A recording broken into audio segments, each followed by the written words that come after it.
Сөнбеген шырақ, жалыны үміт, сәулесі жарық, жылуы махаббат.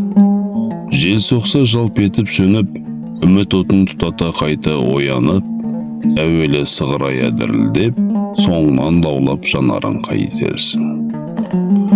Шырақ жалыны қаншалықты нәзік болса, адам ғұмыры да соншалықты қасқағым. Шырақтың қанша уақыт жанғаны емес, айналасына қаншалықты жарық шашқаны маңызды болса, адам ғұмырының қадірі де ұзақтығымен емес, халқына, еліне, отбасына жасаған жақсылығымен өлшенеді. Сондай жақсы жандардың бірі де бірегейі, ол Қасабек ата Көмекұлы.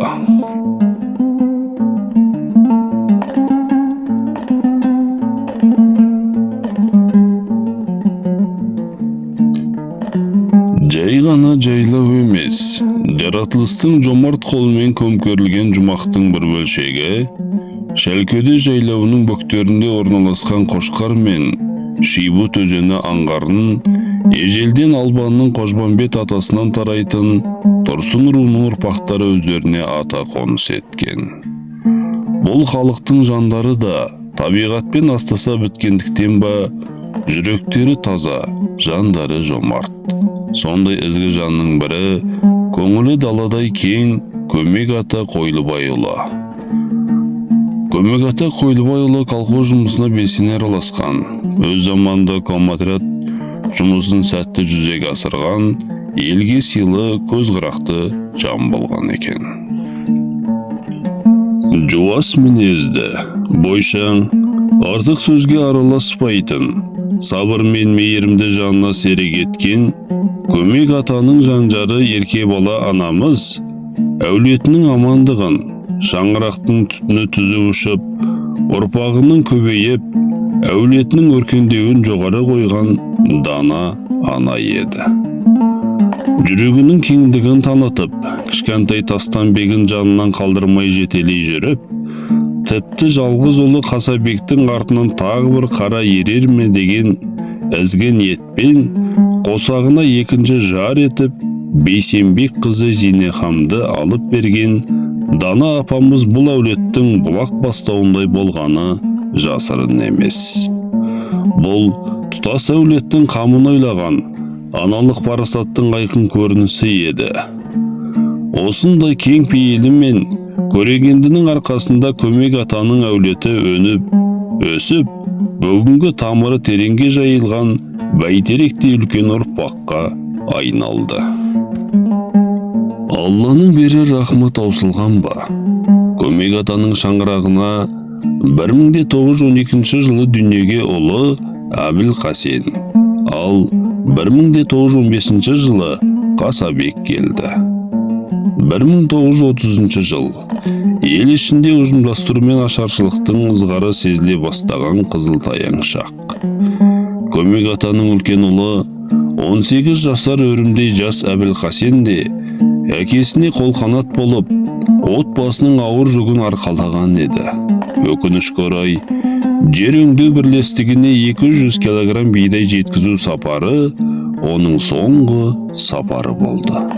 Сол сапарда аты тайып құлап, жас өмір мезгілсіз қиылды. Ағасынан айырылып, шаңырақтың жалғыз тұяғы болып қалған Қасабек ата, әке үмітін арқалап азамат болып өсті. Өзі табиғатынан өте жұмсақ ақ көңіл еді. Ол өз перзенттерін ғана емес, көшеде жылап тұрған бөтен баланы да бауырға басуға даяр тұратын. Жылағанды жұбатып, қайғырғанға демеу болып, қиналып жүрген кез келген жанға қолын созатын сирек мейірім иесі еді.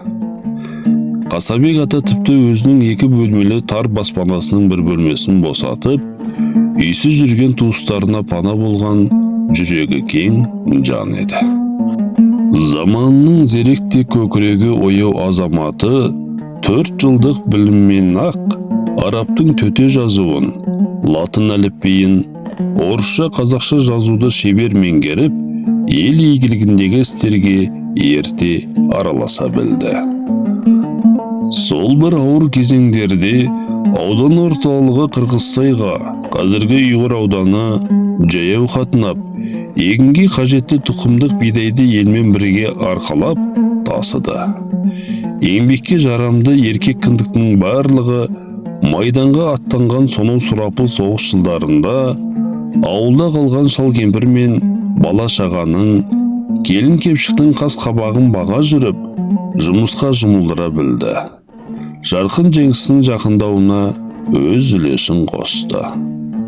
Халықтың бірлігі мен еңбегіне сүйеніп, ұжым жұмысын абыроймен атқара білген Қасабек ата, қызмет бабымен әуелі пионерлер ұжымының жетекшісі, кейіннен аудан көлеміндегі бірнеше ұжымда есепшілік, басқару қызметтерін атқарды.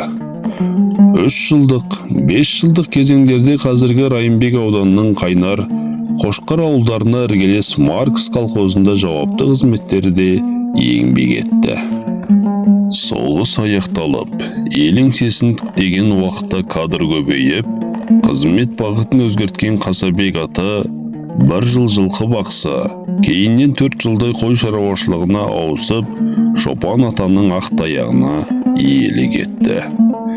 Бүкіл ғұмыры адал еңбекпен елге қызмет етудің жарқын үлгісіндей болған атамыз, қай істі қолға алса да ұқыптылықпен атқара жүріп, маусымдық жұмыстарда топ жетекшісі болып, ұзақ жылдар колхоздың тексеру комиссиясын басқарып, өрт қауіпсіздігін қамтамасыз ету, сақтандыру салаларында табандылық танытып, тиянақты еңбек ете білді. Қасабек ата қайын жұртының алдында да күйеу балалық ізетін ғана емес, перзенттік қамқорлығын көрсете білген, өзіндік адамгершілік биігінен таймаған, бауырмал да қамқор күйеу бала бола білді.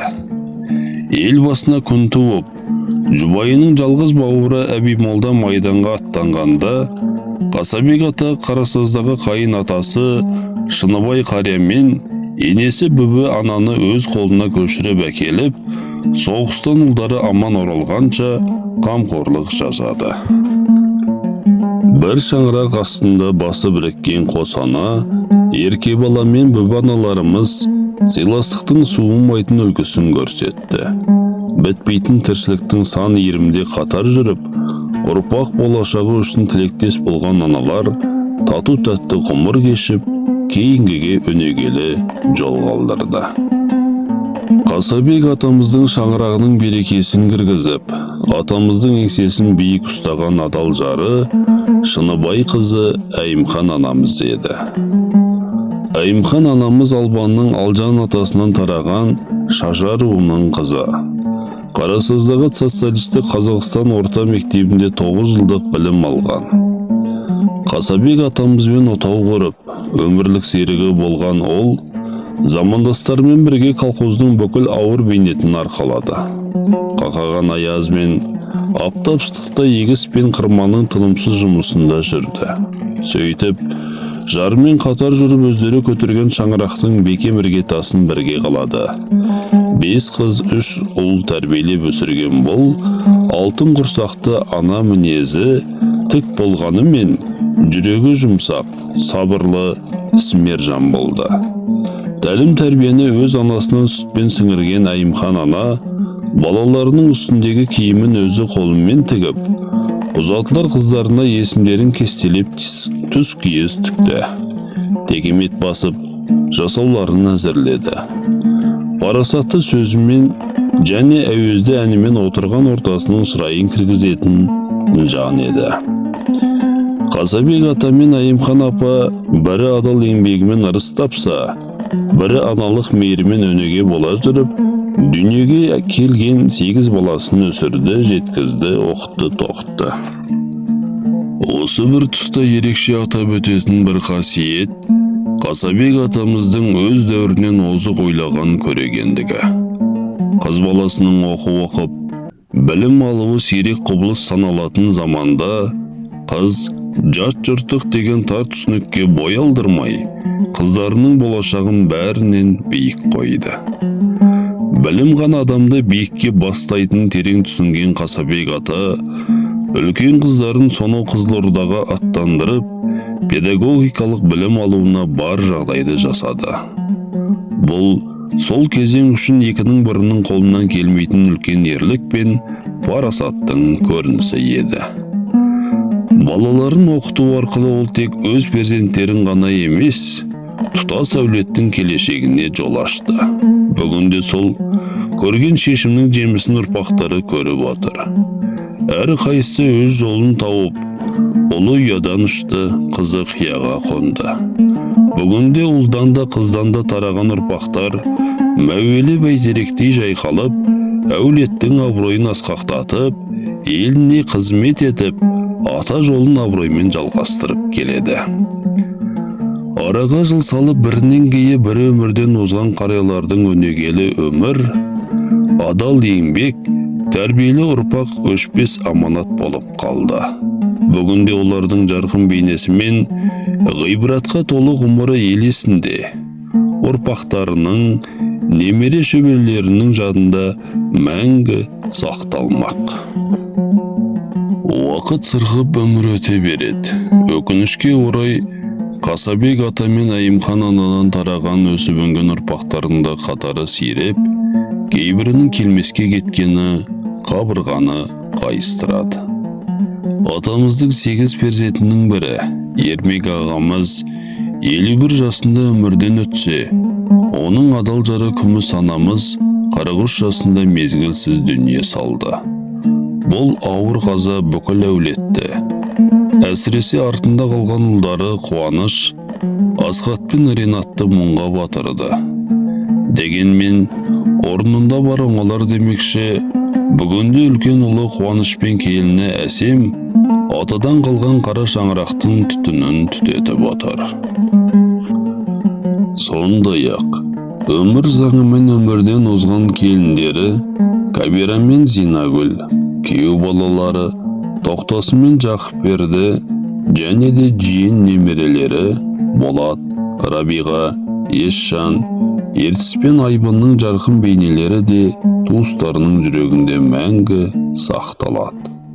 Еске алар саналы ұрпақ барда олардың есімі ешқашан ұмытылмайды. Атамыздың үлкен келіні Тастанбектің жары Нарынқол ауданында партия жұмысын абыроймен атқарған беделді азамат Қалымбетов Нұрғалидың қызы. Кабира анамыз көпшіл, бауырмал, мінезімен жұртқа жаға жүріп, Қошқар ауылындағы Шоқан Уәлиханов мектебінде орыс тілі мұғалімі болып қызмет атқарды.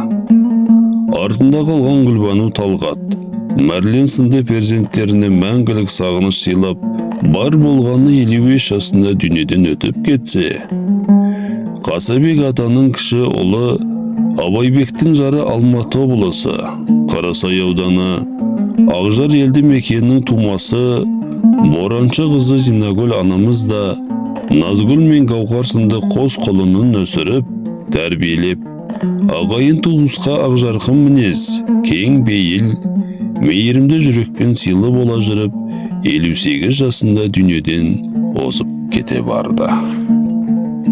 Өкінішке орай бұл тізімді Қасабек қызы Әсемхан апамыздың жары талай жыл Алматы қаласында Киров колхозының экспедиторы қызметін атқарған Ыбырайымұлы Тоқтасын ағамыз жалғастырса, Тоқтасын ұлы Болат Қазақ СССР милициясы қатарында жұмыс істей жүріп, бар жоғы 23 жасында қызмет бабымен Қапияда көз жұмды. Ерте үзілген қыршын жас, ашық мінезді, бауырмал, ортасына сыйлы еді, амал нешік. Ажал шіркінге сірә тоқтам болған ба. Қасабек қызы Бекеңнің жары, Дәркембай ұлы Жақыпберді болса, Алжан елінің ақжарқын жігіті еді. Селпо қоймасында меңгеруші бола жүріп, еңбегіне адал, ісіне жауапты. Ортасына сыйлы болды. Айналасына көмегін, артына жарқын өнегесін қалдыра жүріп, 46 жасында ауыр сырқаттан дүние салды. Қасабек атамыздың жиен немерелері, Базархан әпкемізден Мұрат ағамыздың ұл қыздары, Кеңесбаева Рабиға Мұрат қызы 1991 жылы 25 жасында сырқаттан көз жұмса, Кеңесбаев Есжан Мұратұлы ерте жастан Қазақстанның темір жол саласында еңбек етіп, Астана, Павлодар облыстарында темір жол бөлігін басқара жүріп, 2020 жылы елге келген жаппай індет ковидтен небәрі 51 жасында дүние салды.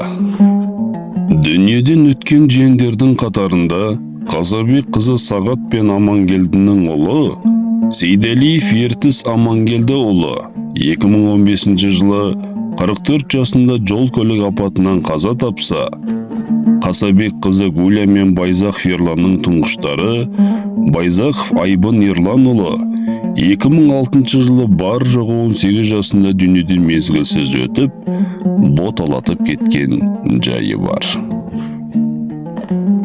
Өлмесе ата-бабам қайда кеткен демекші, өмір бар жерде өлім ақиқат.